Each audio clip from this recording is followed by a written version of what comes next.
Terima kasih yang udah klik channel kami, Mama Happy. Kalau berkenan silakan subscribe dan bunyikan loncengnya biar dapat update dari kami.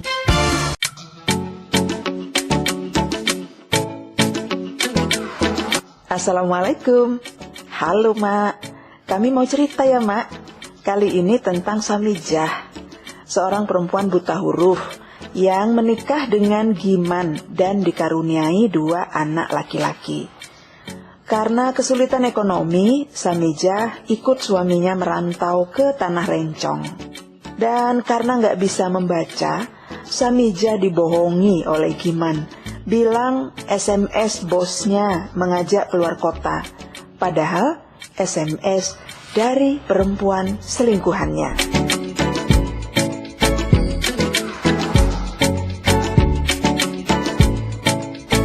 Sekitar tahun 90-an, Samijah, 37 tahun, harus pergi meninggalkan desa kelahirannya di Tanah Deli.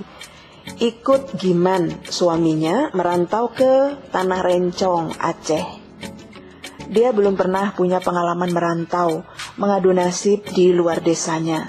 Tapi dia yakin semua akan baik-baik saja, karena toh ia bersama dengan Giman, suaminya, dan anak-anaknya. Di Tanah Rencong tersebut, mereka tinggal di sebuah rumah kontrakan yang berdekatan dengan kompleks perumahan mobil oil. Samijah bekerja sebagai pekerja rumah tangga atau PRT, dan Giman bekerja sebagai sopir pribadi pada salah seorang bule, warga negara asing yang tinggal di kompleks perumahan mobil oil tersebut. Jam kerjanya 9-10 jam, mulai dari jam 8 pagi hingga jam 4 sore. Namun Samijah dan Giman bekerja dengan majikan berbeda, jadi beda rumah. Di kompleks tersebut banyak orang dari berbagai daerah yang mengadu nasib dengan profesi yang sama seperti Samijah dan Giman.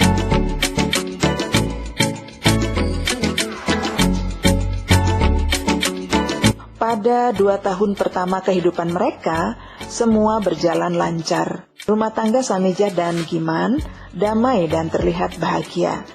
Ekonomi yang menjadi kebutuhan rumah tangga mereka pun mulai meningkat, karena memang upah mereka bekerja lumayan besar.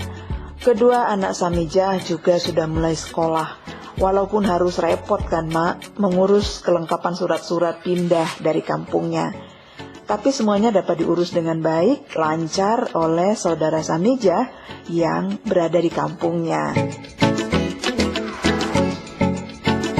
Memasuki tahun ketiga, Samijah mulai merasakan ada yang mengganjal dalam hatinya.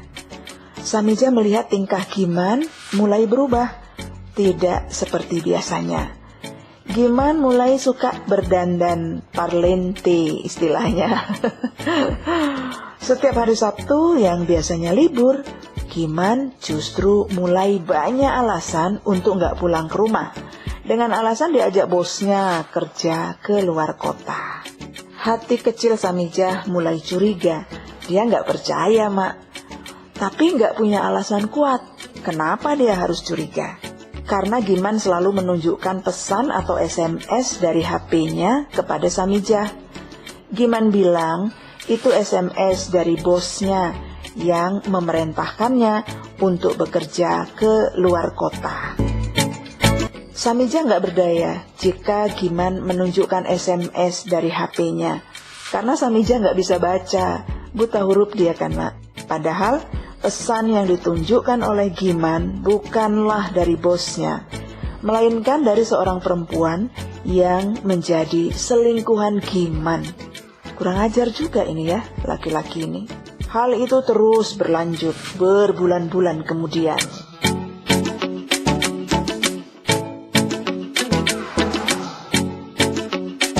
Samijah nggak berdaya kan Mak, tapi kecurigaannya semakin kuat. Sebab kan Mak, Giman selama ini ternyata seorang hiperseksualitas. Gangguan kesehatan yang membuat seseorang mengalami kecanduan untuk berhubungan seksual. Tidak peduli apakah istrinya dalam keadaan siap atau enggak untuk melayani hasrat seksualnya. Tapi sejak Giman sibuk bekerja di setiap hari Sabtu dan Minggu, dan kadang-kadang malah pulang hari Senin, kebiasaan itu nggak pernah lagi ditunjukkan Giman pada Samijah. Tentu saja sebagai seorang istri, Samijah curiga dan terdorong untuk mencari tahu apa sebabnya. Samijah belum menemukan cara untuk bisa dapat bukti dari kecurigaannya itu. Samijah pernah tanya sama Giman tentang hiperseksualitasnya. Kenapa nggak lagi? Tanya Samijah kepada Giman. Tapi Giman gampang aja menjawab, itu karena faktor umur dan pekerjaan yang melelahkan. Masuk akal, Samijah hanya terdiam.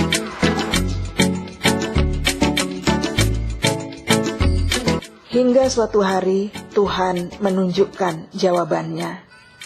Seperti biasa nih Mak, hari Sabtu sore pulang dari kerja, setelah istirahat dan minum kopi, Giman pergi mandi. Mandinya ke sumur Mak, dan sumurnya berada agak jauh dari rumah. Ketika Samijah akan membersihkan gelas bekas minum kopi si Giman, Samijah melihat ada SMS masuk di HP-nya yang terletak di atas meja. Entah apa yang mendorong Samijah, diambilnya HP untuk melihat isi SMS tersebut. Karena nggak bisa baca, Samijah membawa HP Giman kepada seorang perempuan yang menjadi tetangganya dan sama-sama tinggal di rumah kontrakan. Samijah minta tolong membacakan isi SMS di HP Giman tersebut. SMS itu dari seorang perempuan selingkuhan si Giman yang mengatakan bahwa malam ini perempuan itu ingin sekali menikmati tidur di hotel yang berada di tepi pantai Takengon. Perempuan itu bilang, mungkin ini permintaan janin yang ada dalam kandungannya. Jadi, Giman gak boleh menolak keinginan perempuan tersebut karena permintaan si janin.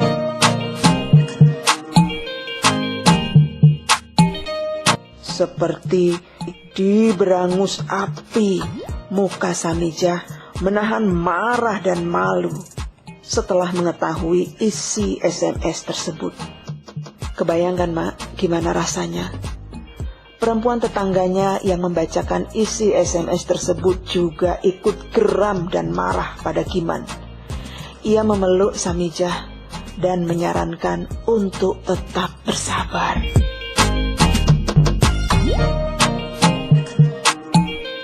Samijah buru-buru meletakkan kembali HP Giman dan pura-pura tidak tahu isinya.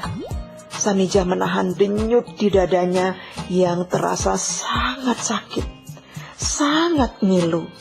Untuk menenangkan diri, Samijah minum air putih sebanyak-banyaknya sambil menumpahkan tangis dan air matanya.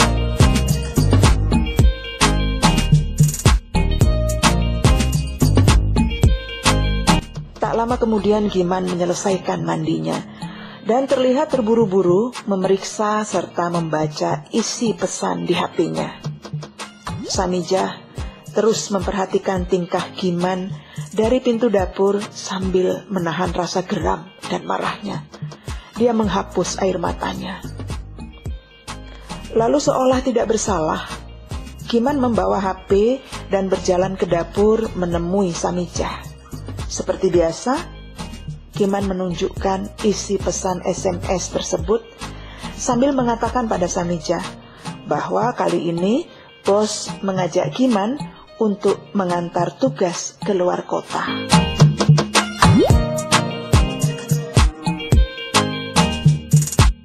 Seperti ada kekuatan dalam diri Samijah.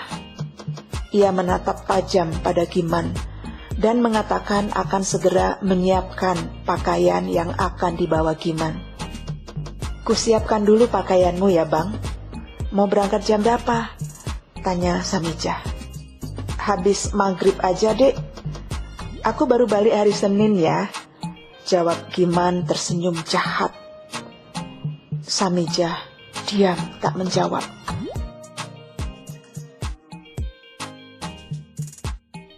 selesai azan maghrib berkumandang, Samijah keluar dari kamar, membawa sebuah koper yang berisi pakaian Giman. Ia lalu menghampiri Giman yang sedang duduk di ruang tamu dengan pakaian yang sudah rapi. Samijah menyerahkan koper untuk Giman. Samijah sudah mulai gemetar menahan sakit dan marah. Dalam hati Samijah terus berdoa agar diberi kekuatan untuk bicara pada Giman. "Bang, aku sudah menyiapkan semua pakaianmu dalam koper ini ya. Bawalah, kamu akan membutuhkannya. Di rumah ini gak ada lagi pakaianmu, semua sudah ada di koper itu. Mulai hari ini, pergilah dan jangan pernah pulang lagi ke rumah ini untuk menemui aku dan anak-anak. Aku sudah tahu apa isi SMS di HP-mu itu. Jadi gak usah beralasan lagi. Biarkan anak-anak hidup bersamaku. Sekarang anak-anak sedang ngaji. Gak usah pamit sama mereka. Aku yang akan menjelaskan sama anak-anak. Aku masih sanggup mengurus dan memberi makan mereka, membesarkan mereka." Giman kaget setengah mati. Terdiam dan terpaku melihat koper besar di hadapannya dan mendengar apa yang diucapkan Samijah. Tidak sepatah kata pun bisa keluar dari mulutnya. Tenggorokan Giman kering dan terkunci. Dia hanya bisa mematung, gak tahu harus berbuat apa. Giman masih mendengarkan Samijah mengatakan kalimat berikutnya. "Kamu sudah menikam rencong ke dadaku, sangat menyakiti hati dan merendahkan aku.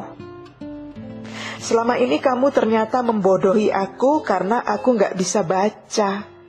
Dan aku memang bodoh karena percaya kepadamu. Kamu jahat sekali, Bang, jahat sekali. Sekarang juga, pergilah pada perempuan yang sedang mengandung anakmu itu.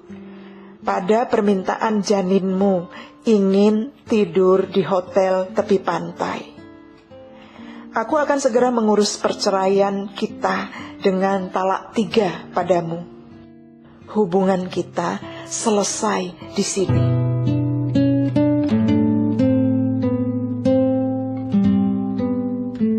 Tidak ada teriakan, tidak ada tangis, bahkan tidak ada air mata Samijah. Yang ada adalah keteguhan sikap untuk melepas kepergian Giman dari hidupnya. Bagaimana menurut Anda, Mak?